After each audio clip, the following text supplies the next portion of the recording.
Fill her up. You're listening to the Gas Digital Network.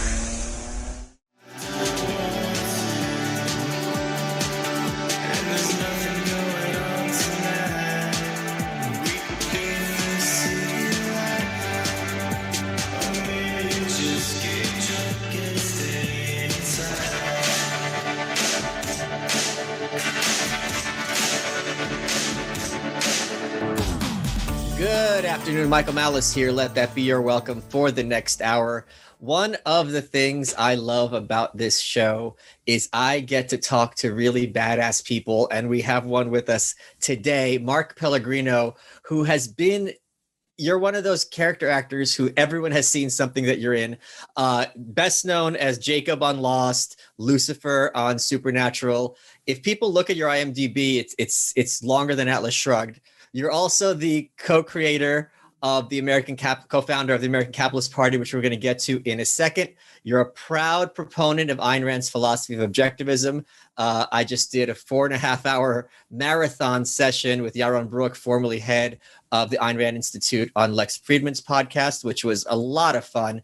We had a lot of mutual respect, and you know, we argued, but we argued about ideas, but there was more in common than not. Let me ask you this. First of all, what I'm going to put on my Jordan Peterson lobster hat.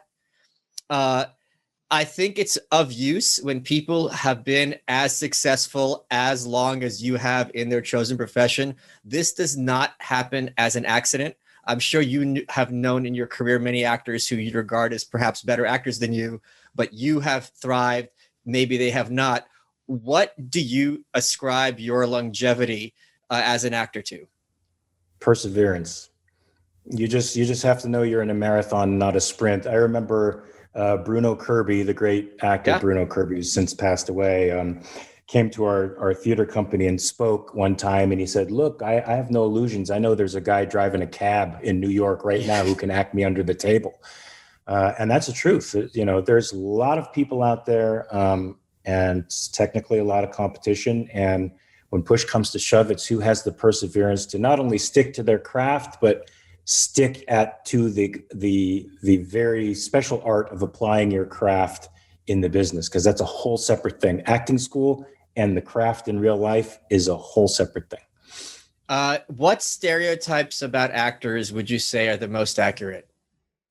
Look, I mean, generally, I think acting schools encourage instinctual behavior. You know me as an objectivist. I don't necessarily believe in instincts. I believe in automatized stuff. But the mind and the head is discouraged from almost the entire creative process. You're encouraged to feel your way through a part, for the most part. And I think that creates a certain kind of being, a being that is not so intellectual, not so into parsing problems, not so into solving problems as much as feeling their way through problems. And since they do well at living by their instincts, there's sort of a bias with respect to their instincts being the way to look at the world. And so they tend to put their feelings out there. And as a result, I think their analysis of most things in the world is pretty superficial. Are you familiar with the story of Patricia Brandon and her role in Ayn Rand's play Ideal? No. So Patricia Brandon, Nathaniel Brandon was Rand's acolyte at one point, and he was basically shacking up with this model actress named... And my therapist for a year, I'll just have you know. Nathaniel Brandon? Yes, that's right. We can talk about that later. Oh, we will, because you're not allowed to call yourself an objectivist now. You're a heretic. I don't go by rules. I do my own thing. Fair. That is the real objectivist approach. So Nathaniel is dating secretly this woman, Patricia Brandon, beautiful model, and they staged a version of Ayn Rand's play Ideal. And this is about basically a prominent actress who's on the lam, and she meets various of her fans, and somehow they don't recognize her for who she is, and those different interactions. And apparently she just nailed this part. She just knocked it out of the park. And Rand went and talked to her and it's like, how did you embody this character so well? And Patricia said, well, I kind of felt my way through it and how she would behave in these situations. And Rand acted like she'd been slapped in the face, because that was like the most she's like, oh my God, that's not rational. But she was being inarticulate, I think, in saying kind of what you're saying to some extent, where at a certain point, you know, like a football player isn't irrational or rational. A lot of it is automated, and you have to train your body and your mind in order to basically be able to do that. Because if you can't overthink these things, that's the worst thing. You're not living in the scene. Yeah, in the moment, you can't overthink it. In the moment, you have to let your homework go and just be there and open yourself up to whatever happens. And I would be, frankly, disappointed if I had done a part and I said, well, I felt my way through it, and Rand gave me the Spock sort of, hand, because I don't think she saw reason as exclusive of emotions, but that's certainly the cliche.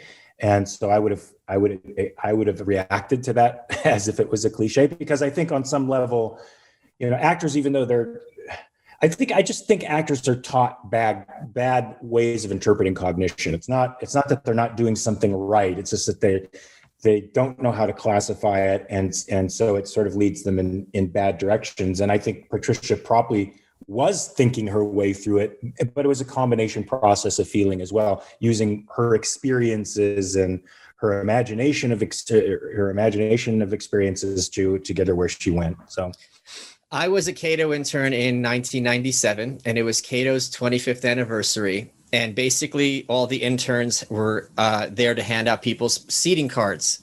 And I made sure to be able to be in the seat to hand out the cards for the last name starting with B, because I knew Nathaniel Brandon was coming, and this was my chance to meet him. And he walks up to me and he introduces himself, thinking, and I'm like, I know who you are. And it was really, really exciting to me, as someone who's a huge fan of Rand, to meet someone who had such a, pardon the pun, intimate relationship with her. And I talked to him several times that night, and he asked for my address, and he sent me a copy of his book, his most recent book at the time, The Art of Living Consciously. And he signed it to Michael, Be Happy. And one of the things he always discussed in his work, and which I think Rand didn't push enough, but given that she's trying to point out the horrors of the world, is how happiness is possible and achievable and is a worthwhile goal, because her characters are always under attack. They're not really in a chance to have that possibility to thrive. How did you meet Nathaniel Brandon and become his patient? Well, I'm an actor, so I got psychological issues. So I've been going to therapy since I was 16 years old, and I had been exposed to Ayn Rand in my close to mid-20s, so 23, 24 years old. And I started to slowly work my way over to adopting the ideas. And I had read a lot of Nathaniel Brandon stuff. I think he's more or less responsible for making objectivism a philosophy. Yep. That's my point of view. If it weren't for him, she wouldn't have written a textbook. Correct. And then I think might not have been on the radar of most universities. And she is becoming a more legitimized philosopher. And let me interject here, because this is actually indisputable, because she wrote Atlas Shrugged, and she basically said explicitly, a quality mind can fill in the rest. Like it's all there. And he's like, look, not everyone's as smart as you. You're gonna have to spell it out for some people, and that's a good thing. And he basically encouraged her. She was very disappointed by the reaction to Atlas Shrugged, because it took her 13 years of her life, and not one prominent name came forward and was like, this is really a must-read badass book. They just went all over themselves to review it in often the most disingenuous terms. Particularly despicable, for those who don't know, was William F. Buckley's National Review, who compared her to the Nazis, this Jewish woman who escaped Lenin, or Stalin, excuse me, at the time, and said everything that needs to be said about it was said in the Sermon on the Mount. And it's just like to dismiss her. By Whittaker Chambers wrote the review, who's the former communist as well. It was just really just a low blow. But please go ahead. You get to see how closely aligned those folks are, even though they pretend to be on opposite sides of the fence. And I don't know if it's a myth or not, but didn't William F. Buckley used to call Rand up in the middle of the night drunk and ask her why she didn't like him? So Yaron, maybe I'm telling tales out of school, but Yaron Brook told me he's not a fan of Buckley, as I'm not. By the way, I have a copy of Atlas Shrugged that I got Buckley to sign. He didn't know what it was. So I'm the only person on earth who has that. But Yaron was saying that, they're going to release all these. Apparently he said, well, I don't want to, but there's more of that relationship that has been made public that will be revealed. Yeah, and it was not healthy from his side at the very least. He even wrote a novel. He's a snake. Yeah, he wasn't a healthy guy, to say the least. Well, so I also, if you start to get involved in objectivism, you come into contact with these names, like Nathaniel Branden happened to be one of them. And so I started to look up the things that he wrote and started to read everything that he wrote: Psychology of Self-Esteem, The Disowned Self, blah, blah, blah, yada, yada, yada. And I thought, well, I've never tried this approach to my psychology, so let me see what it's all about. So I somehow got a hold of him. I don't remember how, and he decided to see me, and I saw him for about a year. It was actually a little intimidating, to be honest with you, because I'd read so much of his work that I built up quite an admiration for his mind, and at the same time, because I considered him, even though I knew objectivists, had sort of rejected him, I considered him iconic enough to make me self-conscious when I was in there in the office with him. So I didn't feel like I could exactly open up to him or get the full benefits of therapy with him, but it just, in some respects, I did. One of the things that he makes you do, which is a little disconcerting, is he's no longer alive, but he makes you tape the session and recommends that you listen to the session over again. I could never bring myself to listen to my sessions. But he was interesting. As far as a therapist, I don't think we connected, but that's, I think, for my own reasons. I don't think he offered I think there's things a therapist has to give you that aren't intellectual, let's say, and necessarily intellectual. And I think my image of him sort of got in the way of me being completely forthright and revealing myself the way I should have. But it was certainly an interesting ride, especially since I was also reading his book about his relationship with Rand. Oh yeah. And his wife's Judgment Day, and his wife's book, A Passion of Ayn Rand, as well. One of the things that he would, and obviously I'm not asking for details of what you discussed in therapy, but one of the criticisms of Branden through the years is that he was more royalist than the king, in the sense that, Rand had this, I think, unfair reputation that she would be very angry, and like people were asking her questions, she'd be like lashing out at them, so on and so forth, but that he was much more condemnatory and protective of her. And that there was he told this story, how he was in therapy and one of his, patients was complaining that he can't find a woman who's the quality of Dagny Taggart being the heroine of Atlas Shrugged. And when Branden pointed out to him, well, you're no Hank Rearden, who's the hero of Atlas Shrugged, Branden said, well, that didn't make the guy feel much better. But was he kind of harsh, or was he more of a kind of, for lack of a better word, fluffy kind of guy? Yeah, I didn't get the experience that he was harsh, and maybe those criticisms came at him when he was younger, when he was himself integrating objectivism with his philosophy. And when you're young, you're arrogant. You think you know more than you actually do, and he clearly did know more than a lot of people, but I'm sure his feeling about that was his feeling about himself was a lot more elevated. He was mostly, I would say, he was sort of compassionate. I remember I missed a session with him because my mother passed away. And when I called him up on the phone, I said, I'm sorry, I can't come. My mom just passed away. And he said, oh my God, sweetheart, I'm sorry. And the way he said that was so touching to me. For the first time, I felt this transference relationship that you're supposed to feel with the therapist. I was like, oh, he is sort of dad right now. Thank you for that. And that was the last I had ever spoken to him. I didn't go to him after that. One of his ideas, which I think is the best. So I didn't want to cut you off. Did I?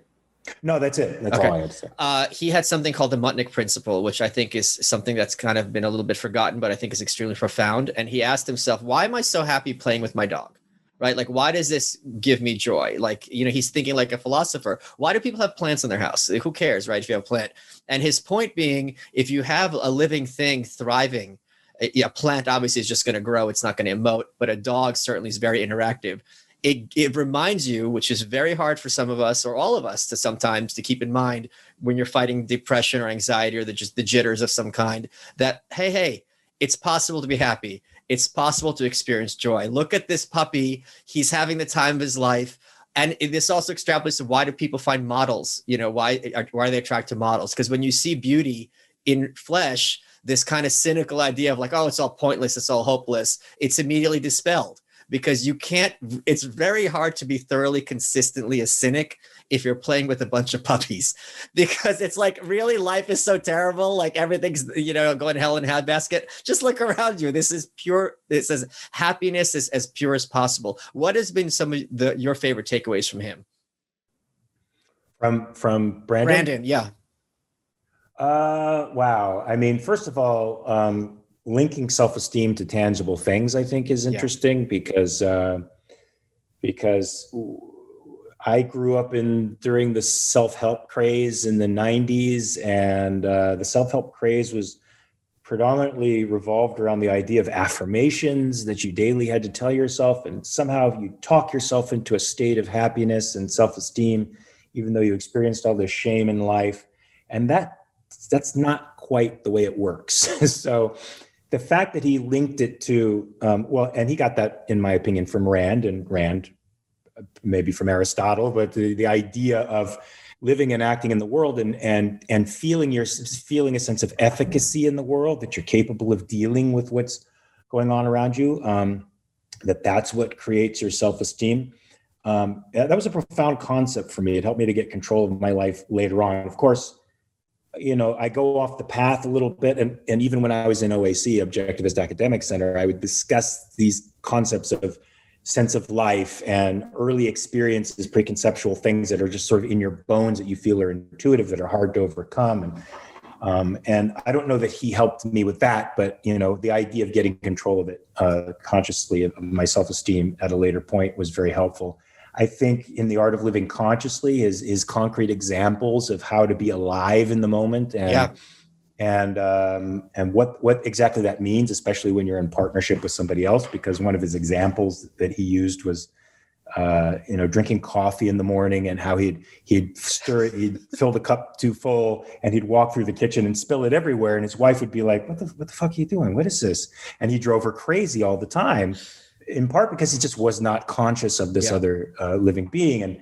And also there's the 7 pillars of self-esteem that I think I remember reading ages ago, which of course makes self-esteem a reality-oriented thing. So the fact that you can know yourself and you can change yourself, and you can, by rooting yourself more in reality, I think was a great help to me. Hey guys, Michael Malice here. I want to talk to you about David Garnovsky's podcast. He's a giant among men and a world champion. To experience this, catch his daily podcast, A Neighbor's Choice. You could subscribe to David Garnovsky on Apple Podcasts, Gornoski, or visit his website at www.aneighborschoice.com, youtube.com/David Garnovsky. His show has been described as an apocalyptic Mr. Rogers for adults. He doesn't tell you what to think. He tells you how to think. And his daily live show exposes politics by tracing its roots back to the world of mythology when giants were abundant on Earth. Every show provides the missing link between today's fake news and ancient myth-making. You'll learn how politics is a scapegoating ritual rooted in human sacrifice. And you guys are like this. David speaks with guests like Liberty favorites Ron Paul, Peter Schiff, Jeff Deist of the Mises Institute, very failed think tank, very failed. But he also does deep dives with cultural figures like Jordan Peterson and Diamond and Silk. He believes understanding anthropology can help us dismantle fake news. Check out his show, www.aneighborschoice.com, or David Garnovsky on Apple Podcasts. Let's get back to the show.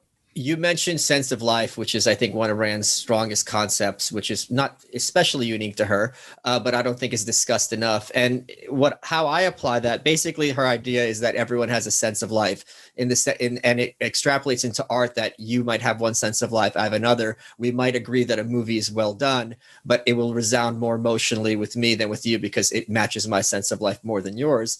And I think how that applies to day is the idea that when you're dealing with cynical, malevolent people who are just committed to misery. And they're very contagious. It's very important for them that you share. And whenever you try to experience, my dad was like this, whenever there's like this moment, it's a very Russian thing. Whenever there's a moment of joy, their immediate reaction is, don't get too excited. This is all going to go to shit anyway. And it's like, for that to be your impulse, to hit the brakes in that one pure moment, I don't think people appreciate how pernicious that idea is. Absolutely. I think it's as if they're saying, don't tempt fate. Yeah. It's as if it's that whole idea of, the tall poppy gets cut down. You don't want to rise up and distinguish yourself.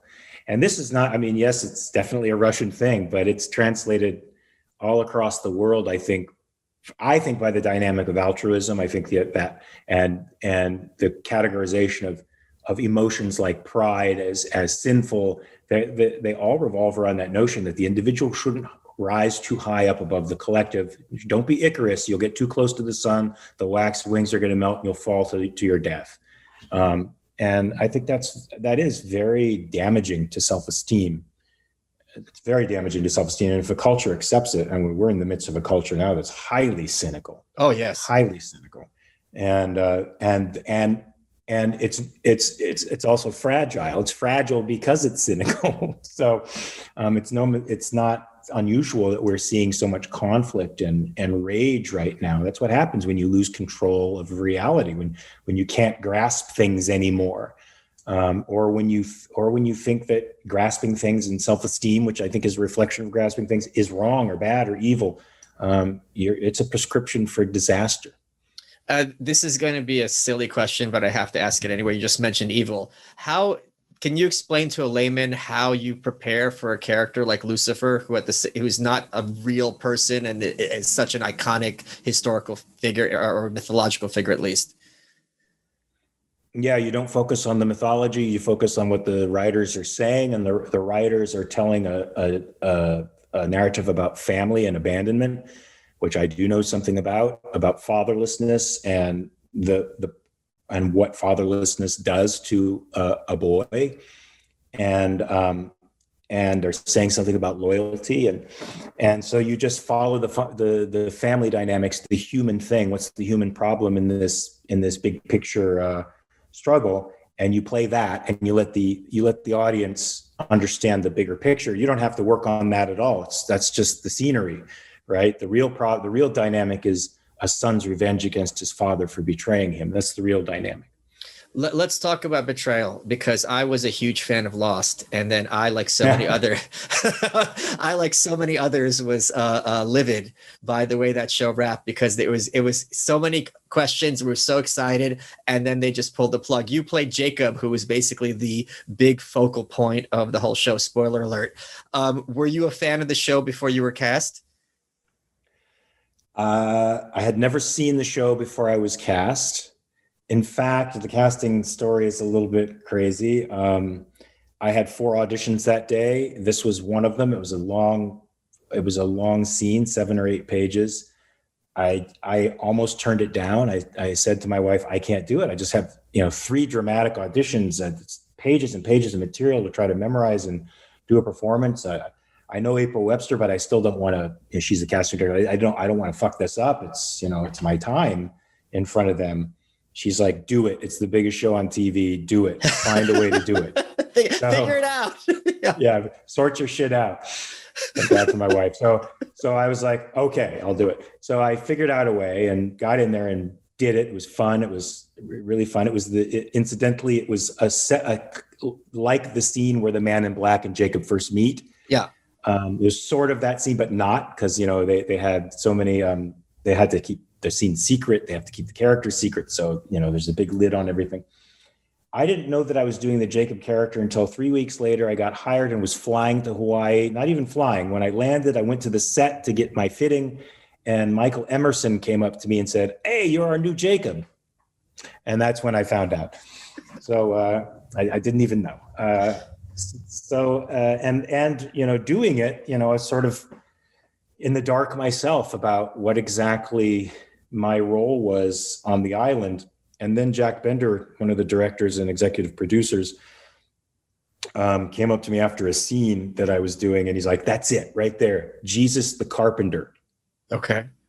And that resonated with me. I was a former Christian at one time in my 20s. So there's a scene in Bulgakov's Master and the Margarita that sort of really embodied Jesus the carpenter to me. And that just sort of filled me up. And that's the way I did it, with that kind of simple accessibility,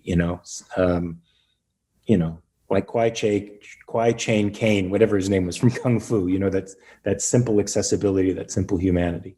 Yeah, it was interesting because I imagine that you were in a similar position to Kyle MacLachlan when he did Agent Cooper in The Return of Twin Peaks, where a lot of it is kind of cryptic and doesn't make sense. And then I think a lot of people think Kyle, has all the answers, and he's like, he was on a friend of mine's show. I asked the friend to ask him the question, and he was basically like, well, that's as good a theory as any. It's not like David Lynch sits me down and is like, this is why that bug crawled into the girl's mouth. It's just like you're only given, you're the face of the show, certainly, but you're only given so much information more than the audience has. And I've done a David Lynch project. It was called Mulholland Drive. Oh yeah. Right. Well, that was a linear story, actually. It started out as a pilot for a TV show, and it was reviewed as the best new TV show you'll never see because it was too expensive. And then David Lynch bought it back, I guess, cut it in half and reshot half the movie. And I said to him when he brought me back to do a scene in the film, I said, I don't look anything like I did in the TV show.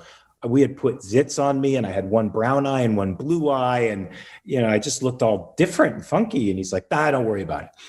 And it turned out, it was I didn't have to worry about it, but I don't know why. It's like a cinematic Hollywood nightmare, I guess. Yeah. I don't know, maybe, but I'm certainly not privy to why he made the choices he made, and I'm sure Kyle wasn't either. It's the impression most people have about Hollywood is that if you are in any way heretical in your political views, this is going to have profound personal and professional consequences. You have made no secret about your admiration for Rand and objectivism, which is certainly far more radical, logically consistent than someone who's, let's suppose, some kind of milquetoast Republican. Has that affected your personal relationships and your work? It could, and I don't know about it. It's not like people necessarily are forthright in Hollywood and tell you why they're not hiring you. But then again, the beauty of being an objectivist is, nobody knows how to classify you politically, right? In a sense, because what you're saying when you're talking, oftentimes people on the right think you're on the left, and people on the left think you're on the right. So they don't know really where you're coming from because they don't have a metric to measure you by politically. The establishment just doesn't go there. Not even libertarianism, of course. And we'll talk about that at some point, I'm sure. So, and usually I find that people are surprisingly open-minded to reason. I've had a couple of closed-minded, crazy folks who I think are leftists because their parents were on the right and they're still rebelling against their parents. Yeah, of course. But most people, when you sit down and you're rational and you listen to them and you understand that you've come to your conclusions either by osmosis or you've reasoned them out, your end is to have a good society, like my end is to have a good society. And you come at each other from that perspective, you'd be surprised at the number of converts there are. Not only converts, but people who actually identify exactly with what you're saying and say, I agree with you. Now, look, I'm trying to pitch a project right now that is that these two girls, Jacqueline Schumann and Jennifer Buani, have written, which is a amazing take on Atlas Shrugged. And we have the shopping rights to it right now. And the first person I went to is a prominent Hollywood producer who's great. She's awesome. But she said, look, Mark, full disclosure, I'm glad you have your own take on this, but we did a documentary on Ayn Rand, and we basically said she's one of the worst things to hit the American culture ever. So we'd be disingenuous if we were to take this on, but thanks for considering us. So certainly the Hollywood community is allied against her, but I don't think they're allied against her. They're allied against a straw man. They're allied against their version of her. Like one of the things Yeah. I think identifies political leftists is a certain degree of intellectual masturbation. They sort of make up these ideas and then they all circle jerk around the idea, and that becomes the target, and it bears no relationship to whatever it is they're supposed to be targeting. It's their own made up thing. Hey guys, Mother's Day is May 9th. And if you just realized that, don't worry, you still got time to get a great gift for your mom, the mom of your children, or someone who just helped you get through this crazy pandemic. Go to jamesallen.com. If you use the code YW30, you get 30% off your order. Here's what happens. jamesallen.com allows you to customize the perfect piece of jewelry that works within your budget. Tennis bracelets, diamond earrings, diamond pendants, anniversary rings, and much, much more. You choose the diamond's origin, whether it's earth created or lab created, the quality, color, clarity, metal, and carat size. Plus, all diamonds are handpicked for maximum sparkle and brought to you online, giving you the access to the best quality at the best prices. Buying jewelry in person is torture. This is much easier. jamesallen.com offers 24/7 non-commissioned customer service. You're not pressured into buying anything you don't want, and every purchase comes with complimentary lifetime services and 100% money back guarantee within 30 days. Just go to jamesallen.com and use promo code YW30, and mom will be telling you thank you, and you'll tell her, let's get back to the show. One of the things that I think is an issue with Rand is a lot of times people read her when you're young, which is great because they're starting thinking about these things at the ground floor. But when you're young, like you said earlier, everyone's arrogant. I certainly was myself. There's no shortage of that. It's hard to separate the wheat from the chaff from her work. Not necessarily the wheat from the chaff, but the wheat from the other wheat, because there's certain aspects of these characters that are admirable. But at the same time, you're 22, relax, kid, or you're 20. You're not going to be able to be running a railroad at your age. You're not going to be able to be this master architect, no matter how intelligent and talented you are. And as a result of this, and Yaron and I talked about this on Lexa's show, often on air, a lot of people who misread her just end up becoming the kind of, at a young age, just kind of off-putting, arrogant, just repeating what she says. Have you been working with like ARI or like young objectivists, and what has that been like for you? Yeah, I've gone to a couple of objectivist conferences and spoken at Q&As there. I'm starting to put forward my own sort of philosophy for the people thing called a reality check, just these little 3 to 5 minute blurbs on a topic. I just put one out on why do people think evil is so scary and bad when it really isn't, type of thing. And the next one's going to be on liberty, which would be interesting because I'm sure we'll talk about that here. And I have noticed with any philosophy, there can be a tendency to pervert it to your own, I don't know how to say, your own perception, or what, it'll sort of morph into whatever your weaknesses are. You won't use it as a sounding board to check yourself. You'll just sort of conform it to your own inner content without too many questions. And I'm definitely trying to rework the way people, objectivists in particular, talk about philosophy and the way they incorporate their philosophy. I'm trying to get them more open about art, what kinds of art are acceptable. I mean, Rand only defined art, all right? And certainly art can tell you something about yourself and about other people. That doesn't mean that horrible painting isn't art. It is, but it also doesn't mean that because it's structured a certain way and Rand wouldn't like it, that it's not good. Yeah.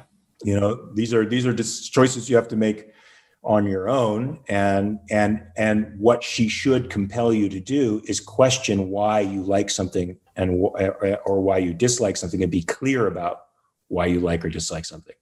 Yeah, I feel like a lot of objectivists think that modern art is just literally only Jackson Pollock. And that Jackson Pollock Right. is as well as indefensible, but it's even wrong by her standards, because Rand's favorite painting was by Salvador Dali, and it's on display here at the Met or the MoMA, I don't remember. And Dali obviously was a surrealist, and the other painter she liked, I forget his name. He was from the late 60s. He was also a surrealist kind of artist. So it's really fascinating how they take her words, but they don't take her spirit and reading between the lines and just end up parroting, which is what she warns against. Rand constantly, the working title of The Fountainhead was Secondhand Lives, because the idea is that you're living secondhand, you're taking your ideas from somebody else, but not having them come from within. And what I think she does very well, if you actually sit and think through her ideas, is regarding your life as the highest value, regarding your, productive work as a great achievement. And like you just said, forcing yourself to think through these issues. Why am I responding to this? Am I responding to this because it's technically well done? Or am I responding to this for some silly reason because it reminds me of someone when I was a kid? Not that's illegitimate, but that's not something that's an objective rule that you can apply to other people. So there's so much there to glean. And I would say, I'm guessing now, but because the virtues of objectivism predominantly revolve around your epistemology and your relationship to the world, I would say that she would like a painting by Salvador Dali because he was very clear. Yes, he painted forms very, very well, and that said something to her about his mind, about his epistemology. And so there was something, as far off as he might have been technically representationally, there was something very representational about it, and that's why she would probably like it. And I like Picasso. Sorry, I like Monet. I like Degas. I like the Impressionists. Give me a Renoir. I mean, he wanted to make painting beautiful. He had his own version of beauty, and I relate to it. And I can tell you why. I think, but that's me. Yeah, it's and when people realize that even look, I agree that you can say that it doesn't take much talent to make a Jackson Pollock, and it certainly does not have a positive sense of life. But if you look at him as a kind of a punchline to like, all right, if you want to degenerate art to the point where it's non-representational, I'm just going to take this to the nth degree. It makes a lot more sense in that context than someone just came off the street, threw painting on a canvas, and said this is art. I'll tell you what, I mean, you can look at a Rothko and say, it's decoration. It's not art. It's decoration. Sure. And there's merit to saying that.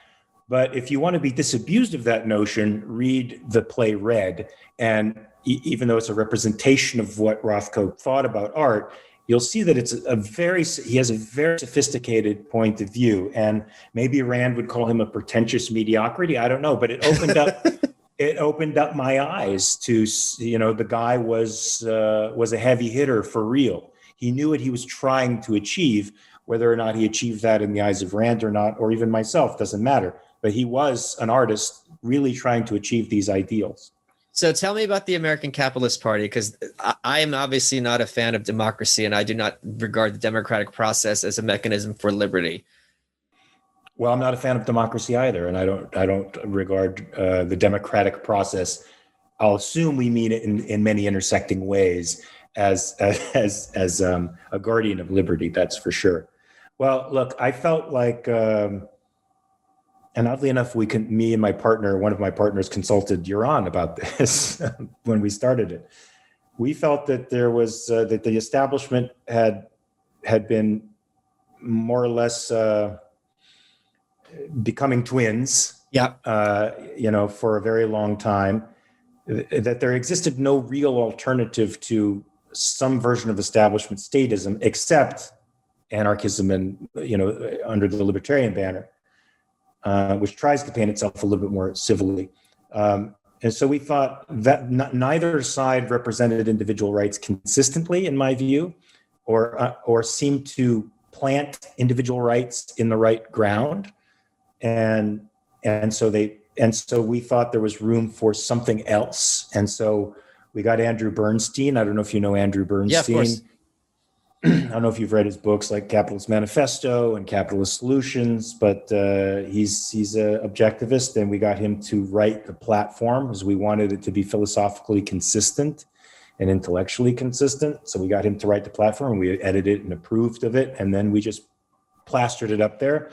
And at first I tried to get some candidates. I tried to get somebody from Colorado, an objectivist from Colorado, to run.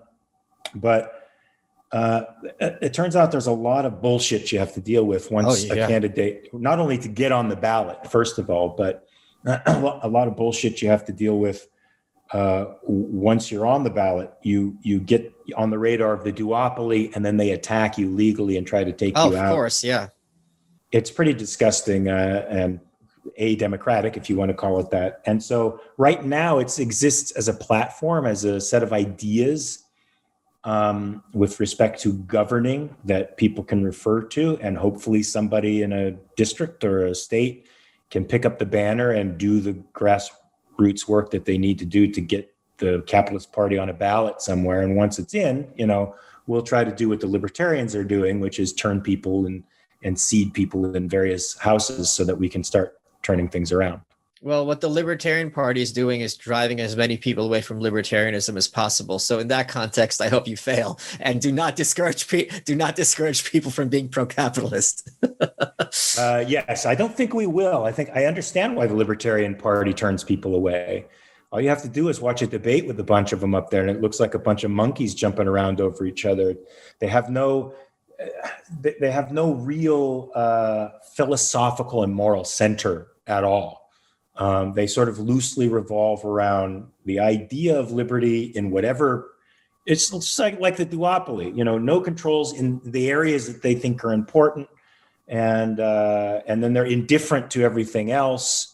And I think their ideas of liberty are not rooted in anything substantial. And I think the attempts of the Libertarian Party to cast itself as amoral in some respects is part of its downfall. Yep.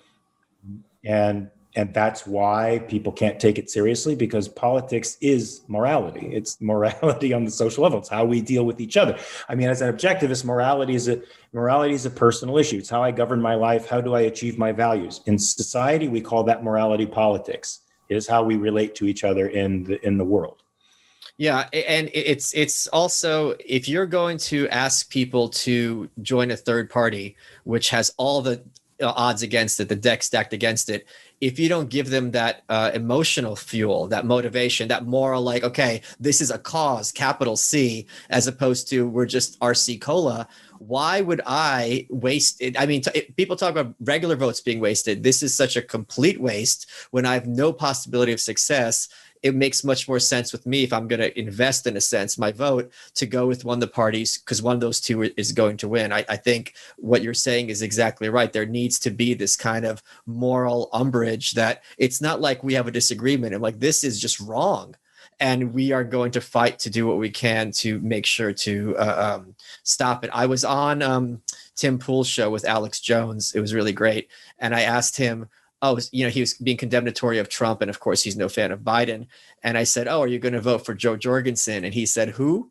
And I said, that's the perfect response. That's all I needed to hear right there, Alex. Well, look, I hate to say it. I mean, I probably shouldn't have voted the last two election cycles, but I voted Libertarian, even though I held my nose both times. I don't like Joe Jorgensen. Right. And I definitely didn't like Johnson, but I voted for them because I thought, out of the alternatives, who's going to harm me least? Yeah, these bozos. And so I voted for them.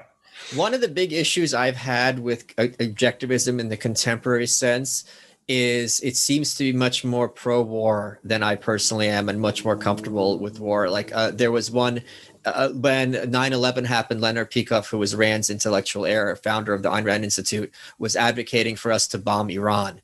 And there was this great moment. I remember all that on Riley's. Oh, exactly. No, Bill O'Reilly, who's obviously no dove, was saying, well, I mean, what if this is really a big mistake? And Peikoff said, well, what if 2 + 2 wasn't 4? And it's like, okay, checkmate, you got him there.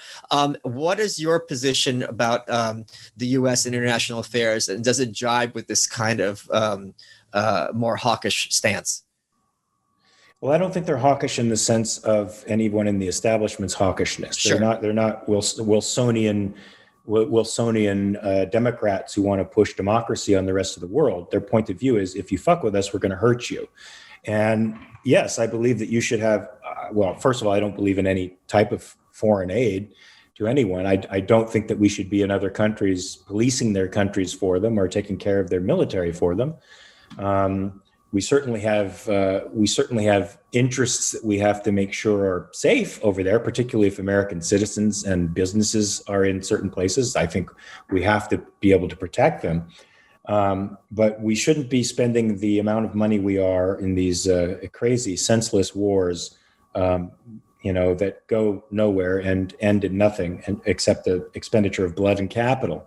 What we should do is have an extremely self-interested foreign policy where we leave you alone. Yeah. and if you fuck with us, we will end you. I mean, end you. We're not going to tit for tat. We're not going to be governed by this concept of just war theory where we let you smack us and we smack you a little bit because we're more powerful than you. We will end you. We will do what is appropriate, which is the moral thing to do when somebody's attacking you is to stop the threat, render it completely incapable of threatening you anymore, right? That's what we do. Now, once you do that to one or two bad guys, I think they'll get the idea and they will not fuck with you. And I think what Peikoff meant, and he's since taken that back. I think he's since said, look, well, he's since said, look, here's the deal. You have to let the generals decide that. You have to let the generals decide whether or not this kind of thing is the right strategic thing to do. Now, unfortunately, the generals are guided by just war theory, which is a very altruistic way of looking at warfare in an attempt to be benign. It just makes everything so much worse. But he's deferred it to that. But I think his sentiment was, look, if somebody harms you, you end them. You end their threat. You make it impossible for them to rise up and harm you again. And Iran has been an enemy to the United States since the late 70s, and they have murdered American citizens and soldiers abroad and elsewhere for decades. And they fund terrorism all over the world. As far as I'm concerned, criminal enterprises don't have a right to exist, and the mullahs don't have a right to exist. And his claim is in essence true. It's something that the other side could claim as well. They could claim moral superiority and say, well, that's why we attack you, because you blah, blah, blah. But we have the claim to truth and they don't. Folks, if there's one sponsor that's near and dear to my body, it's Sheath Underwear. And if you go to sheathunderwear.com and use promo code Malice20, get 20% off the most comfortable underwear you'll ever own. SHEATH underwear.com. Here's what makes Sheath unique. The stretchy fabric is made out of moisture wicking technology. Super soft, keep everything in place, comfortable and cool. It's the perfect underwear as we get into the warmer months. And the unique thing about Sheath Underwear is their dual pouch technology that keeps your boy parts separated and prevents them from sticking together. It's a whole new world of comfort and experience. No more chafing, no more sweat, and you get to support the underwear that supports you and supports me and supports Dave Smith and Lewis for some reason. So they're not all good. There's the one issue with Sheath. They support Lewis. Why would you do that? He's terrible. If you go to sheathunderwear.com and use promo code Malice20, you get 20% off your order. I'm just getting a note across my desk. Apparently Lewis is not terrible. You knew that. Let's get back to the show. One of the things that Rand doesn't really get into in her work, probably because for several reasons, and one of which she doesn't have the personal experience, is what objectivist parenting is like. So how did you apply those principles to being a dad? Well, I'm a stepdad. Okay. So I couldn't apply those principles to being a stepdad. A stepdad is like the demilitarized zone of parenting. It's like the no man's land. You're not a friend, you're not a parent. But you're trying to be something like both. You're trying to be a compassionate ear for someone who's got a father that's very much in their life and very influential. He's a doctor, so very smart guy. And on the complete other side of the world, to me, philosophically, so that if I do say anything philosophical, it's taken as a personal attack against somebody that they care about. So my object was to just be as supportive of them as I possibly could in certain ways. And if I felt something was wrong or going in a bad direction, as the powerless parent, I would still say, and here's what I think. I don't think this is right, and here's why. So I don't know what it's like to apply objectivist principles to teaching children, especially my own. Have you ever gotten "You're not my real dad" and then running up the stairs and the door slamming? No, but I definitely have issues. I mean, both my stepkids went to college. One has a master's degree, and the other's going for a master's in Columbia right now in psychology.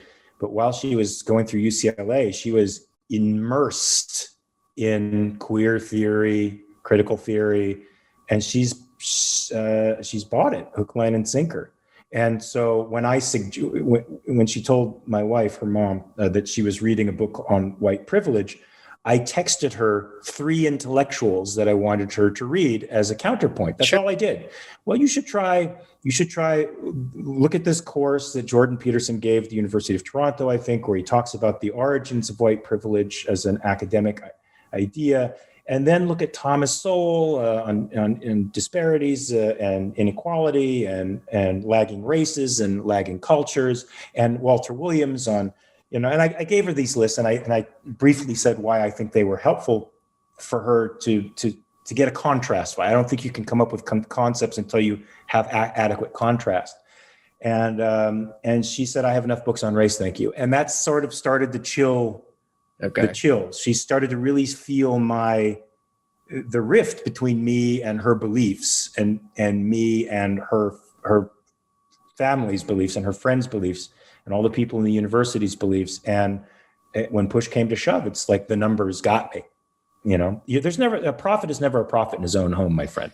But it's also kind of interesting that Rand has a reputation of being very close-minded, very kind of, people call her philosophy sterile, which I don't agree with, but it's what is being done in the universities. There's an active, and I don't want to talk about your family specifically, let's just go broader and just talk about societal trends.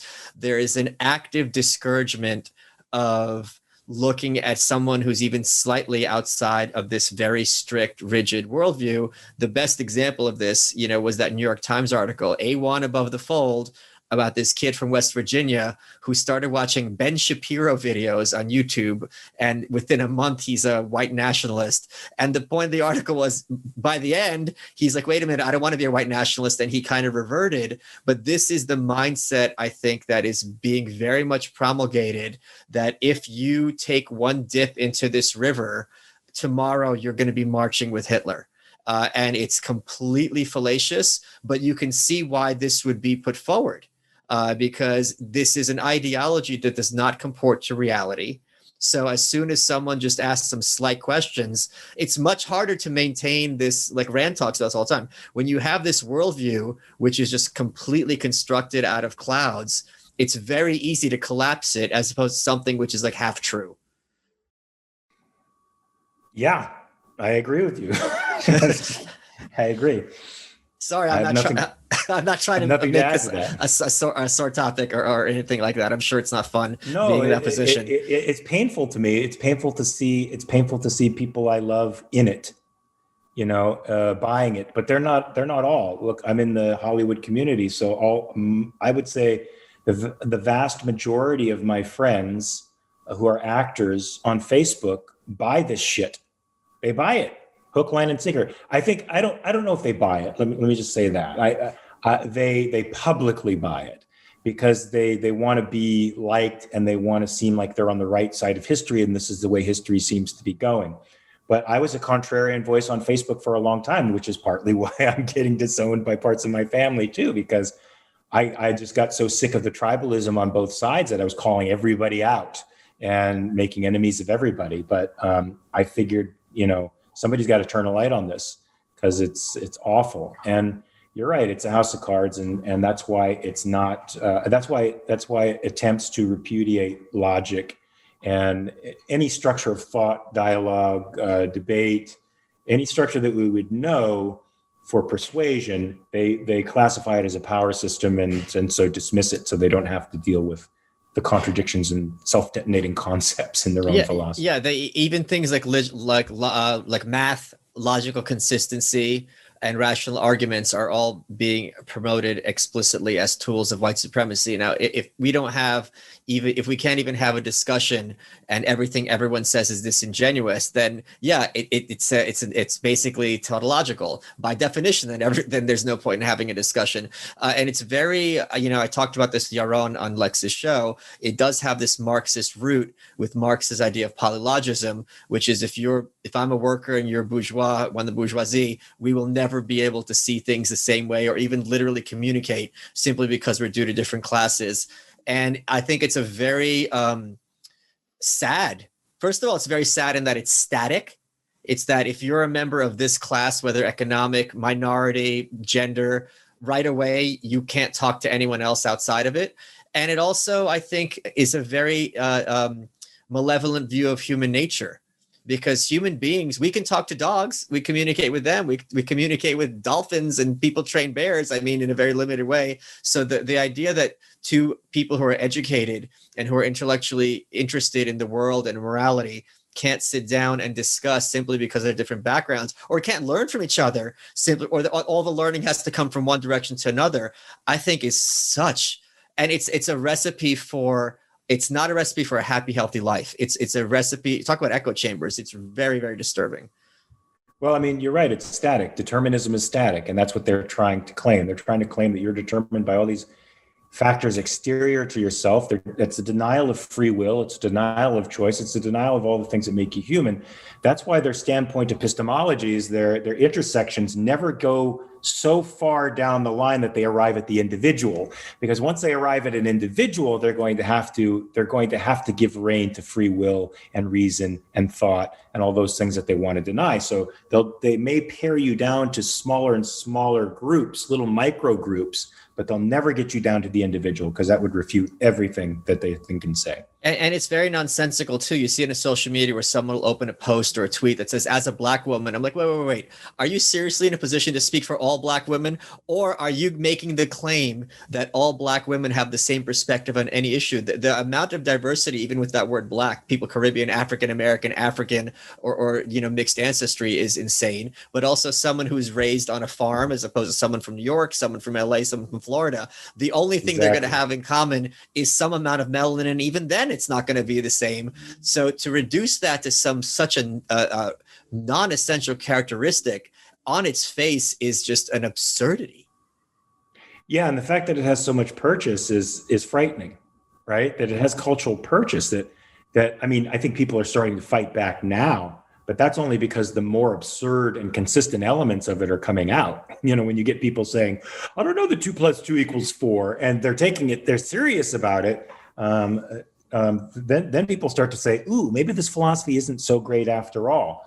But they've let it metastasize up to this point, right? I think fortunately for it was doing it in the universities from the 80s on, right? It was metastasizing for 40 years in an echo chamber before it was loosed. And it just so happened that we have social media growing up at exactly the same time that these people are graduating from college, and they're starting to use it as a delivery mechanism. So it feels like culture shock that this thing is out there in the world. But, hopefully after we overcome our shock, we'll fight. I've been fighting back from the beginning, but hopefully, people who don't have so much of a stake in it, or don't think they have so much of a stake in it, start fighting back too. Have you, I feel this is a stupid question I have to ask. You've seen Rand's Donahue appearances? Yeah.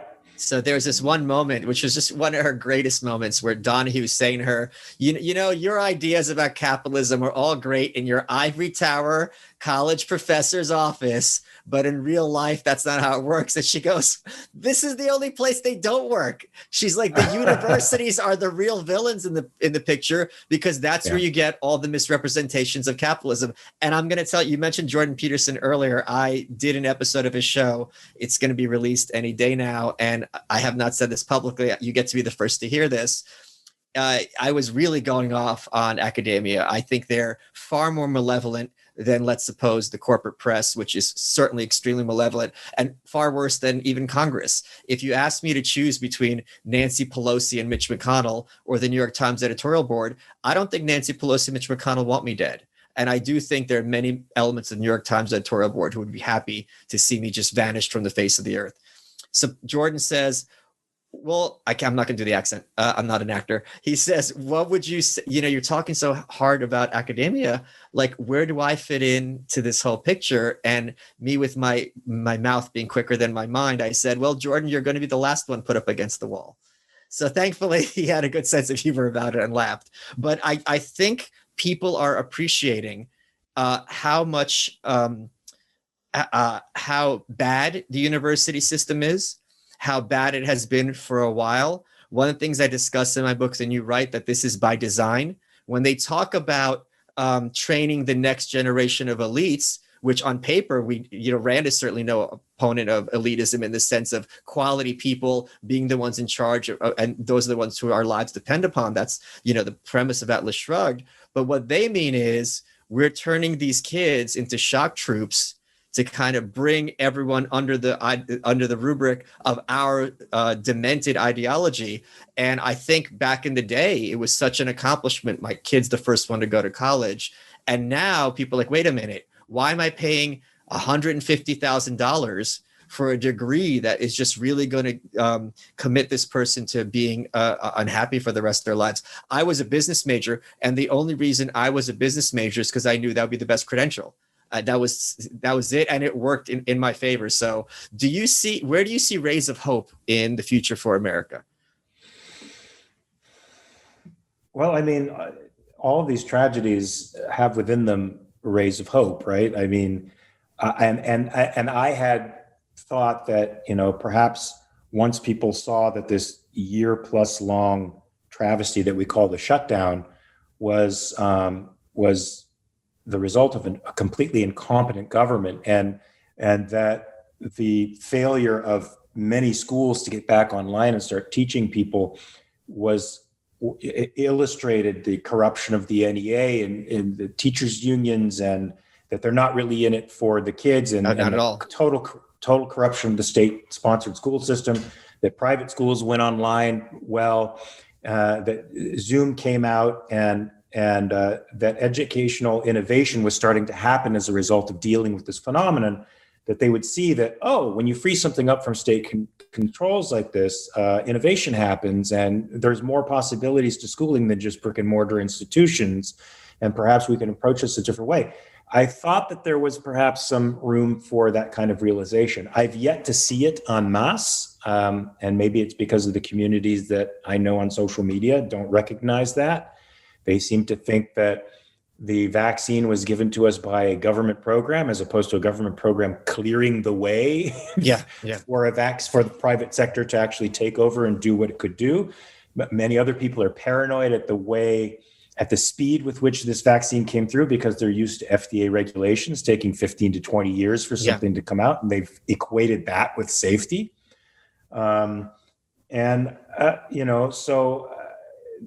Many people are drawing the wrong conclusions, but hopefully enough will draw the right conclusions that we can start drifting away from the state. The current administration doesn't seem willing to do that, but I think if perhaps people see what he's doing and contrast it with what they want, which is to be left alone and to live a happier life, and they'll see that this possibility that the Biden administration is offering doesn't offer that solution at all, maybe they'll turn around. So I'm hoping that the contrast will offer some hope for us. Do you think that it does or no?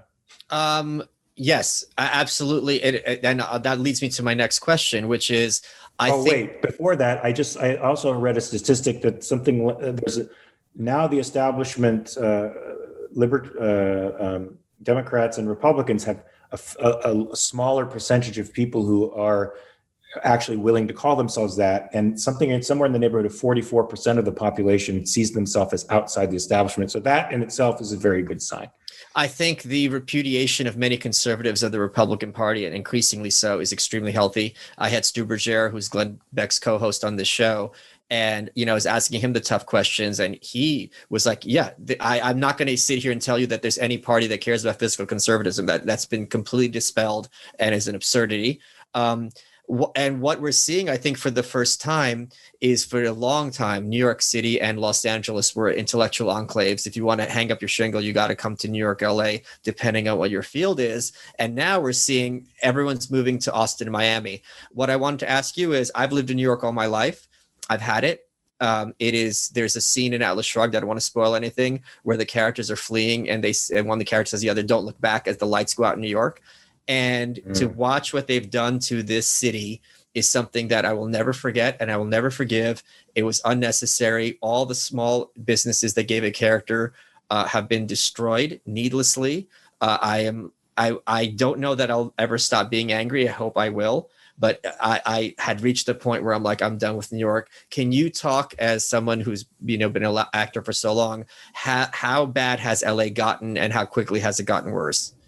I mean, I'm not only in LA because I'm an actor. I was born and raised in Los Angeles. Okay. So I'm one of the few I've been here all my life. I'm in Pittsburgh right now, but I've been there all my life, and I have seen it degenerate. And I'd say since Gavin Newsom took office, and there's been one party rule for quite a while ideologically, but now there really is.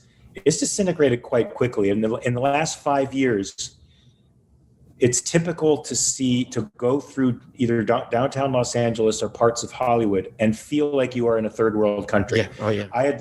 I literally remember driving through the outskirts of Cape Town and going past the massive ghetto in Cape Town, South Africa. And there's almost no difference between that and what I'm seeing now, except it's less organized. It's just people under overpasses and on the sides of freeway accumulating garbage. And living there permanent, like they're setting up permanent residences. I had never seen a homeless person in Van Nuys before. When I grew up in Van Nuys, I had to go downtown to see the occasional, alcoholic or drug addict roaming the street. And it was sort of a culture shock to me. Now it's normal in the Valley. It's normal in Hollywood. It's epidemic in downtown Los Angeles. And they're making it unlivable for people like me who aspire to be, to aspire to be better. And I don't want to pay 13% in taxes and this enormous property tax and all these other onerous obligations that they're putting on me. And literally this last year, my wife said, "Okay, I'm finally ready." Now I've been trying to convince her for 6 years to move. And at first it was Austin. Now it might be Nashville, but we're going to check out Nashville while she's up here. And I want to get out of California as fast as I can. Hopefully ride the boom. There's a bubble right now, a real estate bubble. Hopefully get the benefit of that insanity, and then move to a place where, at least on the state level, they're fiscally responsible, and I might be able to avoid some of the fallout from these disastrous government moves. Because it's not like there's a break, let alone a reverse. By all signs, it's going to keep escalating. I had Lauren Chen on the show. I don't know if you know her. She's a conservative commentator. I think she's great. Yeah. And she had the great line. She's had it with Canada. And she goes, "Why am I funding my own oppression?" And it's like, it'd be one thing if it was like, okay, I'm getting oppressed, but I'm paying half the tax rate. So I'm paying double the tax rate. My quality of life is zero. And you're telling me I'm a bad person for this. Something's not adding up here. So it's interesting that you and I have independently, despite our different biographies, come to the same conclusion. Mark, we're running out of time. You and I and 150,000 people a year are hemorrhaging out of California. So yeah, and I'm going to have Kristen Tate on the show in a couple of weeks, and she actually wrote a book about how internal migration is changing the political system. So I'm going to be very curious to talk to her about that. Mark, we're running out of time. What has been your favorite part of this interview? Well, I thought we might be fighting about some things, but we didn't. So and I noticed a lot of agreement when with you and Yaron when you guys were talking. I thought the whole thing was great and really fun, and I really appreciate you having me on. I did want to talk about anarchy at some point and why I don't think it works and why you think it does, and especially markets and force. But we'll have to do that some other time, I guess. You are welcome.